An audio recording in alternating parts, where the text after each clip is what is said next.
Hello everyone and welcome back to Pusa classes. आज हम अपना एक नया टॉपिक शुरू करने जा रहे हैं, फ्रेश न्यू चैप्टर। और इस चैप्टर का नाम है financial statements of sole proprietor. तो ये चैप्टर काफी इंपॉर्टेंट चैप्टर है, लाइफ में आगे बहुत काम आएगा अकाउंट्स के अंदर। अगर आप आगे अकाउंटिंग परस्यू करते हो, कॉमर्स के साथ रहते हो, तो आपको ये चीज आगे तक चलेगी आपके साथ। बड़ा ही इंटरेस्टिंग और अच्छा चैप्टर है ये। यहाँ पे सारे आपके स्किल्स लगेंगे, जो आपने अभी तक पढ़ा था सब कुछ काम आएगा यहाँ पर, एक दो चीजों को छोड़कर। तो इस चैप्टर को समझने से पहले ये वाली इंट्रोडक्शन वीडियो में हम समझते हैं चैप्टर है क्या, इसके अंदर क्या क्या चीजें होंगी और ये इतना इंपॉर्टेंट क्यों है, क्यों इस चैप्टर का हवा भी बना रखा है कई बच्चों ने कि हमें ये समझ में नहीं आता, और जबकि ये बहुत ही ज्यादा आपका इंपॉर्टेंट चैप्टर है। तो देखते हैं क्या है। तो वर्ड्स में ब्रेक करते हैं। आपके सामने स्क्रीन पर चीजें लिखी हुई हैं, कुछ कुछ क्या क्या लिखा हुआ है। फाइनेंशियल वर्ड लिखा है, स्टेटमेंट्स लिखा है, ऑफ सोल प्रोप्राइटरशिप। तो चार वर्ड्स हमारे लिए बहुत इंपॉर्टेंट है यहाँ पर। कौन कौन से? सबसे पहला जो हमारा वर्ड है वो है फाइनेंशियल। दूसरा हमारा वर्ड है स्टेटमेंट्स। Financial statements. किसकी फाइनेंशियल स्टेटमेंट्स? सोल प्रोप्राइटर की। तो ये हमारे सामने चार इंपॉर्टेंट वर्ड्स जो मैंने आपको हाईलाइट कर दिए। ये चार इंपॉर्टेंट वर्ड्स हमारे पास, financial statements of sole proprietorship. तो एक एक करके इन वर्ड्स को समझते हैं। सबसे पहले फाइनेंशियल। तो हमारी फाइनेंस से रिलेटेड चीजें जो जो है वो क्या हो सकती हैं, जिसमें भी हमारे पैसे इन्वॉल्व है। फाइनेंशियल का क्या मतलब होता है? फाइनेंशियल वर्ड बना है फाइनेंस वर्ड से, और फाइनेंस वर्ड का मतलब होता है जहां पे भी हमारे पैसे इन्वॉल्व है वो हमारा क्या है? फाइनेंस है। तो फाइनेंशियल वर्ड तो वहां से आ गया। स्टेटमेंट्स वर्ड को समझते हैं। अब स्टेटमेंट्स हमने कई सारी करी थी, एक चैप्टर भी करा था हमने जिसका नाम था बैंक रिकंसिलिएशन स्टेटमेंट। तो वहां पे हम एक स्टेटमेंट बना रहे थे। यहाँ पे ऐसी क्या क्या स्टेटमेंट्स बनाएंगे तो देख लेते हैं। फाइनेंशियल का मतलब होता है रिलेटेड टू मनी। मेरे पैसे से रिलेटेड जितनी भी ट्रांजैक्शंस होती हैं, सर अभी तक वही करते आ रहे थे अकाउंट्स में। पहले जर्नल एंट्री करी, फिर आपने लेजर सिखाया, लेजर के बाद ट्रायल बैलेंस, ट्रायल बैलेंस के बाद आपने अब फाइनली फाइनेंशियल स्टेटमेंट्स पे आ गए हम लोग। रेक्टिफिकेशन ऑफ एरर्स भी है हमारे पास बीच में, वो भी हमने किया। तो अब हम यहाँ पर आ गए फाइनेंशियल स्टेटमेंट्स पर। तो इसके अंदर सारा का सारा जो भी हमने अभी तक करा है कंक्लूड होके यहाँ पे आ जाता है। आगे देखते हैं स्टेटमेंट्स। सर अभी तक बैंक रिकंसिलिएशन स्टेटमेंट करी थी, कौन कौन सी और स्टेटमेंट रह गई हैं? तो यहाँ पे हमारे पास दो स्टेटमेंट्स होती हैं। एक हमारी होती है इनकम स्टेटमेंट जिसको हम कहते हैं, दूसरा हमारे पास होता है फाइनेंशियल पोजीशन।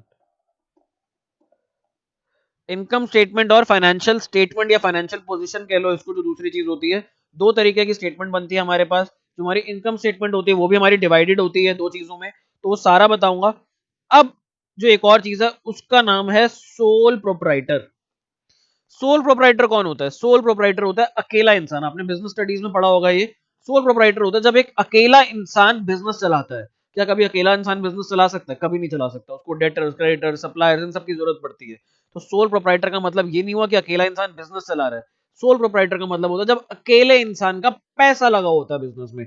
सपोज मैंने एक बिजनेस खोला, सपोज मैंने एक कोचिंग सेंटर खोला। कोचिंग सेंटर के अंदर मैं अकेला क्या कोचिंग सेंटर चला सकता हूँ? नहीं चला सकता। मेरे को स्टूडेंट्स भी चाहिए, मेरे को मार्कर भी खरीदना पड़ेगा, मेरे को फर्नीचर की भी जरूरत होगी, मेरे को काफी सारी चीजें चाहिए होगी, मेरे को बिजली पानी हर चीज की जरूरत होगी। तो मैं अकेला तो नहीं चला सकता, बट फिर भी मेरे को सोल प्रोप्राइटर कहा जा रहा है। इसका मतलब होता है जब अकेले इंसान का पैसा लगा होता है बिजनेस के अंदर। तो जब अकेले इंसान का पैसा लगा होगा बिजनेस में उसको हम कहेंगे सोल प्रोप्राइटर।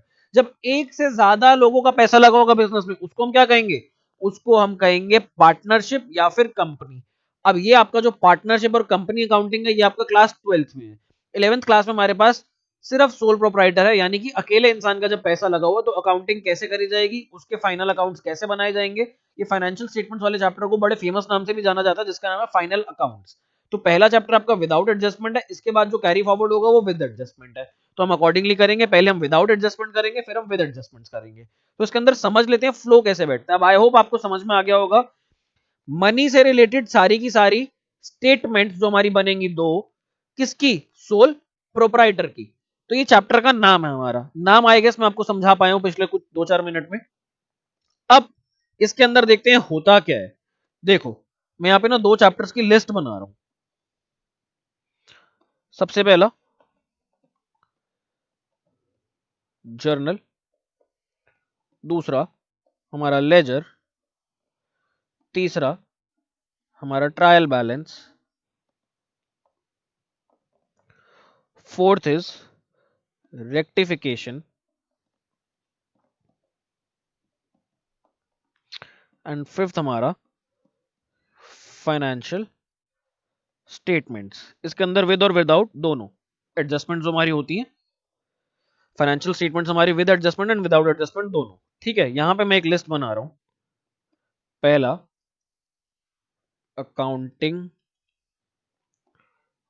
इक्वेशन, दूसरा कैश बुक, तीसरा डेप्रीसिएशन, चौथा बिल्स ऑफ एक्सचेंज, और हमारे पास आई गेस और कोई चैप्टर नहीं, सब्सिडरी बुक्स, जो हमारा सब्सिडरी बुक्स का एक चैप्टर है जिसके अंदर परचेज बुक, सेल्स बुक, हम वो सब बनाते हैं। तो एक हमारे पास आ गया सब्सिडरी बुक्स, राइट। तो हमारे पास कुछ चैप्टर्स हैं, आई होप मैंने इसके अंदर हमारे सारे चैप्टर्स कवर कर लिए, कुछ छोड़ा नहीं है। डेप्रिसिएशन हो गया, बिल्स ऑफ एक्सचेंज हो गया, बीआरएस, हमारे एक रह गया bank reconciliation statement, bank reconciliation statement. अब आप लोग सोच रहे होगे सर ने दो लिस्ट क्यों बनाई और इनको अलग अलग कलर से यहां पर क्यों लिखा है हमारे सामने। तो देखो, इसको बनाने का ना एक पर्पस है। अब हमने दो चीजें सीखी हैं, हमने कुछ तो सीखे हैं कॉन्सेप्ट्स, हमने कुछ सीखे हैं कॉन्सेप्ट्स,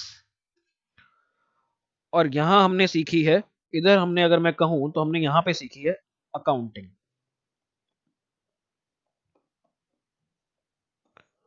देखो, जब हमने अकाउंटिंग की डेफिनेशन करी थी फर्स्ट चैप्टर में, तो कहता था accounting is an art of recording, summarising, classifying, posting the financial transactions और the transactions in which money is involved. ऐसी एक हमने पढ़ी थी डेफिनेशन। तो बोलता आर्ट ऑफ रिकॉर्डिंग, तो हम रिकॉर्डिंग सबसे पहले कहां पर करते हैं, जैसी कोई ट्रांजैक्शन घटी हम उसको सबसे पहले कहां रिकॉर्ड करते हैं, सबसे पहले हम उसकी जर्नल एंट्री करते हैं। तो यहां पे हम क्या करते हैं, यहां पे हम करते हैं रिकॉर्डिंग। इधर हम सबसे पहले जर्नल एंट्री को रिकॉर्ड करते हैं, फिर उसके बाद कहता है क्लासिफाइंग एंड पोस्टिंग। तो यहां पे इन दो चीजों में हम classify and classify and post, हम फिर करते हैं क्लासिफाइंग और पोस्टिंग, और यहां पे हमारी समराइजिंग भी हो जाती है, हम यहां पर समराइज भी करते हैं उसको। तो हमारे पास रिकॉर्डिंग, क्लासिफाइंग, पोस्टिंग, समराइजिंग, ये सब चीजें होती हैं।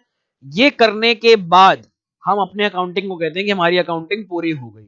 अब समझना, यहाँ पे एक फ्लो बैठ रहा है, पहले इस चीज को इस रजिस्टर में डालो, इस रजिस्टर से निकाल के उसको लैपटॉप में डालो, लैपटॉप में सारी चीजें डालने के बाद लैपटॉप में एक सॉफ्टवेयर है उसके अंदर डालो। तो ये एक प्रोसेस चल रहा है। तो यहाँ पे ये पूरा अकाउंटिंग का प्रोसेस है।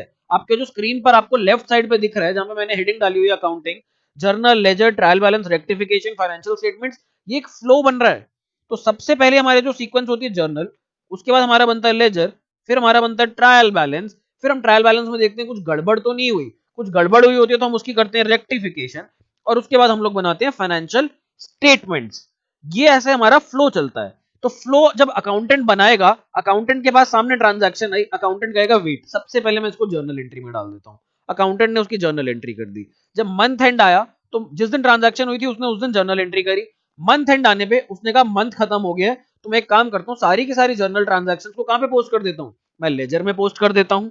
मंथ एंड आने के बाद जब उसने लेजर में पोस्ट करी, तो उसने कहा कि अब ईयर एंड तक चलते हैं, ईयर एंड तक लेजर्स बनते रहे बनते रहे बनते रहे। ईयर एंड पे आके उसने कहा कि अब ट्रायल बैलेंस बना लेता हूँ, देखने के लिए कि जितने मेरे डेबिट हैं क्या उतने ही बराबर मेरे क्रेडिट है या नहीं है, मेरे डेबिट क्रेडिट मैच कर रहे हैं या नहीं कर रहे, कुछ गड़बड़ तो नहीं हो गई। तो उसने ट्रायल बैलेंस बनाया, उसने देखा गड़बड़ है। अगर गड़बड़ है तो वो रेक्टिफिकेशन करेगा उसकी, गड़बड़ नहीं है तो वो कहेगा फाइनली चलो अब मैं सांस लेता हूं, और अब मैं सबसे इंपॉर्टेंट चीज बनाता हूं जो कि है फाइनेंशियल स्टेटमेंट्स। ये फाइनेंशियल स्टेटमेंट्स बनाना हमारे पास सोल प्रोप्राइटरशिप में कंपलसरी होता है कई केसेस में। हर बार कंपलसरी नहीं होता, but most of the times compulsory होता है। अगर आपकी जो सेल्स है या आपके जो कैपिटल है वो सर्टेन अमाउंट को एक्सीड कर दे तो कंपलसरी होता है। बट जनरली जितने भी सोल प्रोप्राइटर्स हैं सब ये बनाते हैं, ऑलमोस्ट सबके सब जो भी अच्छे लेवल पे काम कर रहे हैं, क्योंकि उनको बिजनेसेस में लोन लेने होते हैं और बिना इन स्टेटमेंट्स के आपको लोन नहीं मिल पाएगा। So this is the flow. जो हमने ये चैप्टर्स करे थे, ये फ्लो बनाते हैं अकाउंटिंग का। अब आ जाते हैं आपके स्क्रीन पे जो ग्रीन कलर में राइट साइड पे लिखा हुआ है, जहां पे मैंने कॉन्सेप्ट्स लिखा है। तो देखो अकाउंटिंग इक्वेशन, ये हमें बड़ी इंपॉर्टेंट चीज बताता है, सिर्फ कंपलसरी नहीं है अकाउंटिंग इक्वेशन बनाना। कोई भी अकाउंटिंग इक्वेशन नहीं बनाता अपने बिजनेस में। अकाउंटिंग इक्वेशन सिंपली ये बता देती है assets is equals to liabilities plus capital, ये इनका बस रिलेशनशिप बता देती है। तो ये हमें कॉन्सेप्ट समझा देती है कि हाँ जी, अकाउंट्स पढ़ने से पहले आप ये कॉन्सेप्ट सीख लो, कॉन्सेप्ट समझ लो। क्लियर है ये चीज? यहाँ पे कुछ भी मैंडेटरी नहीं है, अकाउंटिंग इक्वेशन बनाना जरूरी भी नहीं है। अगला कैश बुक। कैश बुक हमें बस ये बता देती है कि कैश सबसे इंपॉर्टेंट एलिमेंट होता है कहीं का भी, चाहे हमारी कंट्री की बात कर लो तो नोटबंदी हुई थी, देखो कैश क्योंकि सबसे इंपॉर्टेंट था इसलिए नोटबंदी करी गई थी, डिमोनेटाइजेशन हुआ था। कहीं पे भी उठा लो, हर कोई कैश का भूखा प्यासा है, हर किसी को कैश चाहिए। तो यहाँ पे कैश बुक को इसलिए अलग से एक इज्जत दे दी थी और बोला था जैसे बाकी लेजर अकाउंट्स बनाते हो तो कैश बुक को थोड़ी अलग से इज्जत दे देते हैं। तो इसमें हमने single column cash book, double column cash book और पेटी कैश बुक पढ़ी थी, मेरे को याद है। तो इसका भी एक कॉन्सेप्ट है बस, कि क्योंकि कैश में इतनी सारी ट्रांजैक्शंस होती हैं तो कैश बुक एक लेजर से अलग से ही निकाल दो, कैश बुक का लेजर अलग ही बना लो। तो सिर्फ यहाँ पे भी एक कॉन्सेप्ट सिखाया गया था कि कैश में ये दो दो तीन तीन चार चार चीजें आ सकती हैं। नेक्स्ट हमारा आता है इसके बाद डेप्रीसिएशन। डेप्रीसिएशन के अंदर हमें ये बताया गया था कि एसेट्स को, फिक्स एसेट्स को कम कैसे करना है, उसके क्या क्या तरीके हैं करने के। तो जब हम हमारे डेप्रीसिएशन में कौन कौन से अकाउंट बनते थे, हमारे डेप्रीसिएशन में अकाउंट बनते थे मशीनरी अकाउंट, या जिसको मैं कह सकता हूं asset account, machinery, furniture etcetera. एक हमारा बनता था डेप्रीसिएशन अकाउंट, और हमारा बनता था प्रोविजन फॉर डेप्रीसिएशन अकाउंट, और हमारा एक और अकाउंट बन जाता था कौन सा, एसेट डिस्पोजल अकाउंट। देखो ये सारे अकाउंट्स कहां से निकल के आए थे, ये सारे के सारे अकाउंट्स हमारे पास निकल के आए थे लेजर से। ये सब के सब अकाउंट्स लेजर से निकल के आए थे। सो बेसिकली ये लेजर थे, ये स्पेशल केसेस थे लेजर के। अल्टीमेटली हो क्या रहा है, पहले ट्रांजैक्शन जा रही है जर्नल में, जर्नल से उठा के उसको हम डाल रहे हैं लेजर में, लेजर से हम सारा टोटल करके उसको डाल रहे हैं ट्रायल बैलेंस में। ट्रायल बैलेंस में कह रहे हैं कि डेबिट और क्रेडिट बराबर है क्या, अकाउंटेंट ने कहा नहीं है बराबर, हमने कहा रेक्टिफिकेशन कर दो, रेक्टिफिकेशन कर दिया, उसके बाद अब बराबर आ गए, बराबर है तो अब इनकी फाइनेंशियल स्टेटमेंट्स बना दो। तो ये तो बता रहा है रास्ता, ये जो आपके सामने अकाउंटिंग का रास्ता है, जर्नल से होते हुए लेजर से होते हुए फाइनेंशियल स्टेटमेंट्स तक जाने का, ये रास्ता है। रास्ते पे कैसे कैसे खड्डे आएंगे, रेड लाइट पे रुकना है नहीं रुकना है, वो सारी चीजें आपकी राइट साइड पे हैं। तो रास्ता इंपॉर्टेंट है कि कैसे कैसे फ्लो बैठेगा। और जो राइट साइड वाले आपके चैप्टर्स हैं स्क्रीन पर, ये सिर्फ स्पेशल ट्रीटमेंट्स बताते हैं कि किस किस चीज की कैसे कैसे स्पेशल ट्रीटमेंट करनी है, दैट्स ऑल। तो अब देखते हैं फाइनेंशियल स्टेटमेंट्स में जो मैंने आपको बताया था, दो चीजें होती हैं, यहां पे मैंने आपके सामने दो चीजें लिखी थी, इनकम स्टेटमेंट और फाइनेंशियल पोजीशन। देखते हैं, इसको हम फिर बांट लेते हैं दो हिस्सों में। तो पहली चीज इनकम स्टेटमेंट, दूसरी चीज जो हमारे पास यहां पे है पोजीशन स्टेटमेंट या फाइनेंशियल पोजीशन।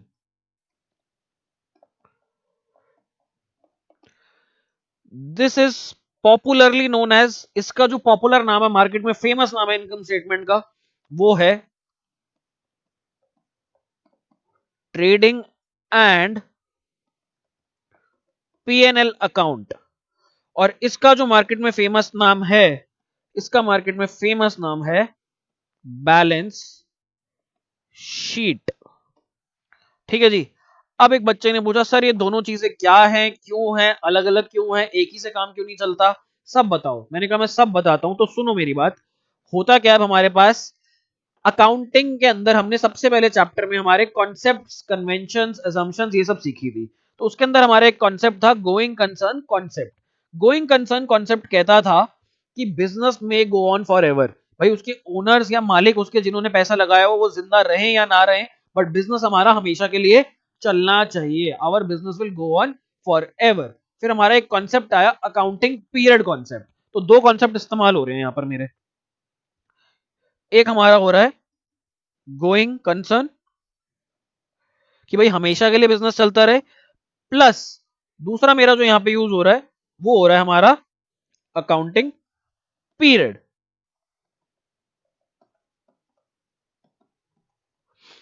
अकाउंटिंग पीरियड, दो कॉन्सेप्ट्स मेरे यहां पे यूज हो रहे हैं।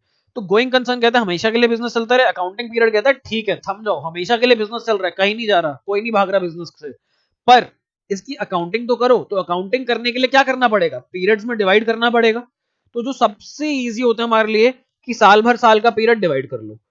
जरूरी नहीं है हम साल भर साल 12 महीने के बाद ही अकाउंट्स बनाए, कोई कोई लोग होते हैं 6 महीने बाद बनाते हैं, कोई 3 महीने बाद बनाता है, कोई 18 महीने बाद बनाता है। बट पॉपुलरली अगर मैं पूरी एक पॉपुलेशन उठाऊं, अगर मैं 100 लोग उठाऊं, तो उस 100 में से 90 लोग तो ऐसे होंगे जो साल भर साल बनाते होंगे।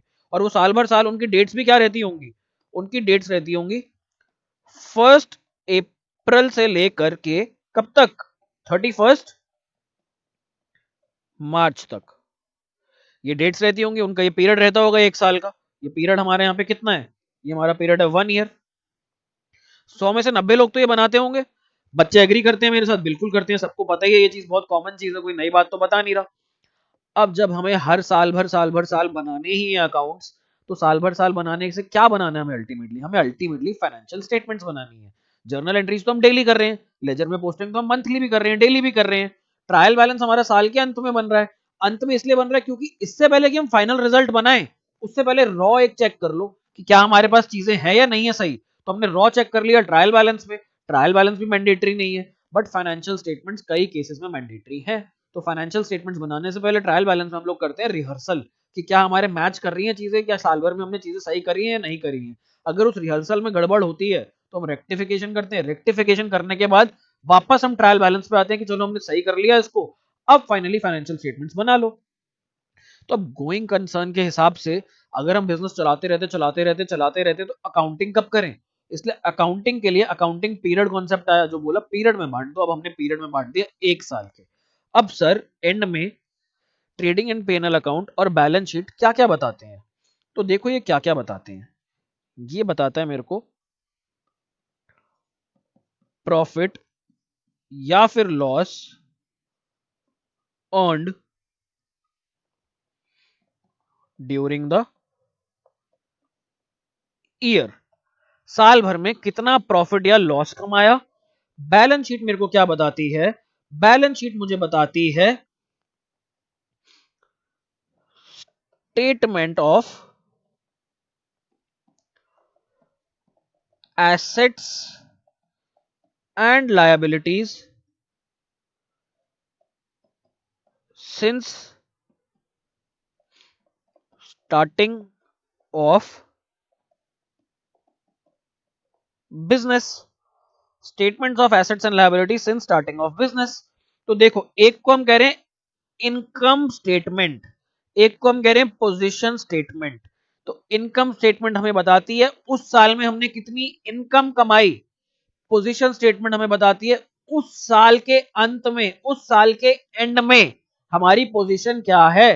पिछले साल विराट कोहली की नेटवर्थ, विराट कोहली के पास जितने पैसे थे, सपोज 8 करोड़ थी, साल भर में विराट कोहली ने 2 करोड़ और कमाए, तो आज विराट कोहली की पोजीशन क्या है, उसकी पोजीशन ये है कि उसके पास 10 करोड़ रुपए हैं। समझना दोबारा बात, साल भर में कितना कमाया वो बताता है इनकम स्टेटमेंट, जिसको हम कहते हैं ट्रेडिंग एंड पीएनएल अकाउंट। और साल के एंड में अभी तक शुरू से लेके जब से बिजनेस चालू करा है, आज से 7 साल पहले, आज से 8 साल पहले हम शुरू हुए थे 1 लाख रुपए की कैपिटल से, 8 साल बाद आज हमारे पास 15 लाख की कैपिटल हो गई, हमारे पास 15 लाख रुपए हो गए। शुरू से लेके अब तक हमारे पास एसेट्स और लाइबिलिटीज कितनी है, क्या है, वो हमें बताती है पोजीशन स्टेटमेंट। अब आप जाओगे बैंक में लोन लेने, चलो बात करते हैं यहाँ पे शादी की बात करते हैं। जब शादी में कोई भी हम पार्टनर ढूंढते हैं, सपोज किसी लड़की के लिए लड़का ढूंढा जा रहा है, ठीक है इसको अदरवाइज मत लेना, बट किसी लड़की के लिए अगर लड़का ढूंढा जा रहा है शादी के लिए, तो हम जाते हैं, सपोज मैं उस लड़की का ब्रदर हूं, मैं अपनी सिस्टर के लिए रिश्ता देखने जा रहा हूं, तो मैं क्या करूंगा, मैं जाऊंगा लड़के वालों के पास, मैं कहूंगा जी आपका यहाँ पे जो जिससे शादी होनी है, जो लड़का है पोटेंशियल लड़का है, जो पोटेंशियल ग्रूम है, कितने पैसे कमा लेता है मंथली।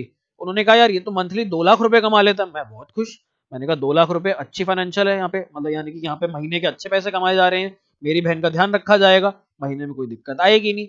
मैं घर आ गया, मैंने कहा उसकी इनकम स्टेटमेंट तो बहुत अच्छी है, मैंने घर आके अपने पेरेंट्स को बताया कि हम कंसिडर कर सकते हैं। सिर्फ देखो फाइनेंशियल एंगल नहीं होता, बट अकाउंट्स पढ़ रहे हैं इसलिए सिर्फ फाइनेंशियल एंगल ले रहा हूँ यहाँ पे। मैंने आके पेरेंट्स को बताया अपने, मैंने कहा जी हमारी बहन के लिए जो रिश्ता देख रहे हैं वो लड़का महीने के 2 लाख रुपए कमाता है, बड़ी अच्छी बात है, ये तो सही चीज है। पेरेंट्स भी खुश, पेरेंट्स कहते हैं रिश्ते की बात करते हैं। लेकिन मैं निकला अकाउंट्स का स्टूडेंट, मैंने कहा एक बार पता तो कर लो क्या उस पर कोई लोन वोन है या नहीं है। तो बोले तूने जब पता कर लिया महीने के 2 लाख कमाता है तो वो सफिशिएंट है ना। मैंने कहा वो तो उसकी इनकम स्टेटमेंट पता लग गई, बट उसके पास एसेट्स और लायबिलिटीज कितनी है ये तो हमें पता ही नहीं। पता चला उसकी पोजीशन स्टेटमेंट जब हमने चेक करवाई तो उसके पास निकला 2 करोड़ रुपए का लोन। अब सोचो क्या करोगे।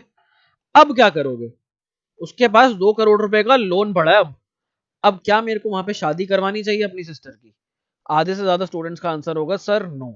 सिर्फ फाइनेंशियल एंगल के हिसाब से, यहाँ पे नेचर और उन सब की बातें बिल्कुल भी नहीं हो रही है, तो उस सब चीजों को इग्नोर करना। तो इसलिए सोचो इनकम स्टेटमेंट का पता लग जाना कि मेरे को पता लग गया कितनी इनकम कमाई जा रही है हर महीने, अच्छी बात है। बट अगर मेरे को यही नहीं पता लगा मेरे पास लोन कितना है, एसेट्स कितनी है, लाइबिलिटीज कितनी है, एक्सटर्नल लाइबिलिटीज कितनी है, इंटरनल लाइबिलिटीज कितनी है, तब तक हमारी फाइनेंशियल स्टेटमेंट्स की ट्रू पिक्चर नहीं मिल पाएगी। अब दूसरी चीज देखते हैं। अब दूसरी चीज देखते हैं। अब हम आ जाते हैं, मैं गया उनके घर। जब मैं उनके घर जा रहा था लड़के वालों के घर, तो मैं घर पे जब घुसने लगा तो बहुत बड़ा सा कोठी थी उनके पास, बहुत बड़ी कोठी थी। बाहर 2-3 गार्ड थे, तो गार्ड ने दरवाजा खोला, बहुत बड़ा सा दरवाजा। जब मैं अंदर घुसा 10-15 गाड़ियां थी जिसमें मर्सिडीज, बीएमडब्ल्यू, ऑडी, सारी गाड़ियां थी हमारे पास, लड़के के पास। तो मैंने तो सोचा यार ये तो बहुत अमीर है, क्योंकि इनकी क्या अच्छी है, इनकी पोजीशन स्टेटमेंट, इनके पास एसेट्स और लायबिलिटीज बहुत अच्छे हैं। इनका बंगला, गाड़ी, घर में नौकर चाकर सब कुछ। तो मैंने देखा, मैंने कहा इनकी तो position statement, assets and liabilities बहुत ही अच्छे हैं इनके। एसेट्स काफी ज्यादा है, लायबिलिटीज कम लग रही है, जिस हिसाब से इनके पास बेशुमार पैसा है। घर गया, लड़के से मिला, लड़का भी नेचर में अच्छा लगा। वापस आया, फिर मैंने पेरेंट्स को बोला कि जो बहन के लिए रिश्ता ढूंढ रहे हो वो लड़का बहुत सही लगा मेरे को। तो बोले कैसे सही लगा? मैंने कहा उनके घर गया, एसेट्स बहुत सारे थे, अच्छा घर था, कोठी बहुत बड़ी थी, नौकर चाकर थे, गाड़ियां थी, अमीर लोग थे। बोले ठीक है, और अच्छी बात है, ये तो बहुत अच्छी बात है। कहते अब करवा देते हैं फिर रिश्ता। मैंने कहा रुक जाओ, मैं अकाउंट्स का स्टूडेंट हूँ, मैं सिर्फ पोजीशन स्टेटमेंट नहीं देखूंगा, मैं ये तो देखूं लड़का महीने के कमाता कितने हैं। तो जब हमने इंक्वायरी करी पता चला लड़का तो कमाता ही नहीं, लड़का तो घर पे बैठता है, लड़का तो बिल्कुल पैसे ही नहीं कमाता, ये तो जमीन जायदाद है जो पुरानी पड़ी हुई है। तो जब इनकम स्टेटमेंट खराब हो तब भी दिक्कत है, सिर्फ पोजीशन स्टेटमेंट से काम नहीं चलेगा। अगर मैं बात करूं, कई सारी ऐसी कंपनीज हैं, जोमैटो, पेटीएम, ओला, स्विगी, उबर, इतनी सारी ऐसी कंपनीज हैं जिनके पास एसेट्स बहुत सारे हैं, उनकी पोजीशन स्टेटमेंट्स बहुत अच्छी हैं, बिल्कुल अच्छी स्टेटमेंट्स हैं एकदम, बट उनकी इनकम स्टेटमेंट अच्छी नहीं है, उनको लॉस होता है। तो अब देखो, इस ज्ञान से तुम्हें यह पता लग गया होगा, इनकम स्टेटमेंट जो है वो साल भर में कितनी कमाई करी वो बता देता है। पोजीशन स्टेटमेंट क्या बता देता है, अभी तक हमारे पास कितने एसेट्स और कितनी लायबिलिटीज हैं। तो यहां पर हम एक बनाएंगे ट्रेडिंग एंड पीएनएल अकाउंट जो साल भर का बताएगा, और हम उसको ट्रांसफर कर देंगे, उसके अंदर से जो प्रॉफिट या लॉस आएगा उस साल का उसको हम ट्रांसफर कर देंगे हमारे पोजीशन स्टेटमेंट में, बैलेंस शीट में। अब इसके अंदर कई सारे ट्विस्ट एंड टर्न्स आएंगे, बट आई होप आप लोगों को ये इंट्रोडक्शन समझ में आया। सबसे पहले हमने क्या सीखा? सबसे पहले तो हमने इन 4 वर्ड्स का नाम सीखा। उसके बाद हमने क्या सीखा? उसके बाद हमने ये सीखा जो हमारे चैप्टर्स थे वो कैसे कैसे डिवाइडेड थे। तो कुछ चैप्टर्स हमें फ्लो बता रहे थे, वो चैप्टर्स बता रहे थे कि journal, ledger, trial balance, rectification, financial statements, ये सारी चीजें बनाते रहो बनाते रहो बनाते रहो बनाते रहो। इस रोड से जाओ, फिर ये वाली रोड से जाओ, फिर ये वाली रोड से जाओ। तो ये रोड का रूट बता रहे थे। जो दूसरे चैप्टर्स थे वो बता रहे थे इन रोड्स पे ड्राइविंग कैसे कैसे करनी है। भाई जैसे लेजर चैप्टर है तो लेजर के अंदर कैश बुक भी है, डेप्रिसिएशन भी है, कई सारे ऐसे चैप्टर्स हैं जो इस रोड से रिलेटेड हैं, जो आपको इस रोड पर मिलेंगे, बट रास्ता आपको यही फॉलो करना है। ये चैप्टर्स आपकी रोड पे आएंगे, इनको समझना, देखना, करना और आगे चल जाना। फिर हमने देखा हमें बनाना क्या क्या है, हमें 2 चीजें बनानी है, इनकम स्टेटमेंट और फाइनेंशियल पोजीशन, या फिर जिसको हम कहते हैं पोजीशन स्टेटमेंट। तो हमारे को ये 2 चीजें चाहिए। इनकम स्टेटमेंट क्या बताती है? जो साल भर में कमाया, इसका पॉपुलर नेम क्या है? इसका पॉपुलर नेम है ट्रेडिंग एंड पीएनएल अकाउंट। और पोजीशन स्टेटमेंट का पॉपुलर नेम क्या है? Balance sheet. क्या किसी एक से भी मेरा काम चलेगा? अगर मेरे को किसी एक की भी इंफॉर्मेशन मिल जाए, नहीं चलेगा। बैंक से लोन लेने जाऊंगा, बैंक कहेगा महीने का कितना कमाते हो, मैं कहूंगा 1.5 लाख कमाता हूं, तो बैंक क्या मेरे को इस इन्फॉर्मेशन पे लोन दे देगा? बैंक मेरे को इस इन्फॉर्मेशन पे एक चवन्नी का भी लोन नहीं देगा। बैंक कहेगा अच्छा 1.5 लाख रुपए महीना कमाते हो तो फिर लोन क्यों चाहिए? तो बैंक कहेगा अपनी पोजीशन स्टेटमेंट दिखाओ जरा, एक बार अपने एसेट्स और लायबिलिटीज का पट्टा चिट्टा खोलो। बैंक देखता है मेरी पोजीशन स्टेटमेंट, बैंक कहता है सर आपके पास तो ऑलरेडी 1 करोड़ का लोन चल रहा है, महीने का 1.5 लाख भी कमाते हो तब भी 1 करोड़ कैसे चुकाओगे?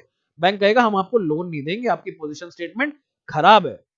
तो इसलिए हमें ये दोनों चीजें चाहिए। और इन्हीं दोनों चीजों को हम कहते हैं financial statements of sole proprietorship. Companies के केस में भी यही होता है, बट उनकी बनती अलग तरीके से है। पार्टनरशिप के केस में भी यही दो चीजें बनती है, लेकिन बनती अलग से है। सिर्फ ये दो चीजें होती हैं जो सारी जगह चाहिए होती हैं, इनके अलावा और कोई चीज नहीं है। तो इनकम स्टेटमेंट हमें चाहिए गोइंग कॉन्सेप्ट, हमें चाहिए अकाउंटिंग पीरियड कॉन्सेप्ट की वजह से, और हमें जो पोजीशन स्टेटमेंट हमारी बैलेंस शीट चाहिए वो हमें चाहिए गोइंग कंसर्न कॉन्सेप्ट की वजह से। तो इन दोनों कॉन्सेप्ट्स ने हमारी मदद करी। गोइंग कंसर्न ने हमारी बनवाई बैलेंस शीट कि भाई अभी तक कितना कमाया जिस भी स्टेज पे खड़े हुए हो। अकाउंटिंग पीरियड कॉन्सेप्ट ने हमारा बनवाया ट्रेडिंग एंड पीएनएल अकाउंट। बस। तो अभी इस वीडियो में इतना ही है इंट्रोडक्शन। आई होप आपको ये समझ में आया है।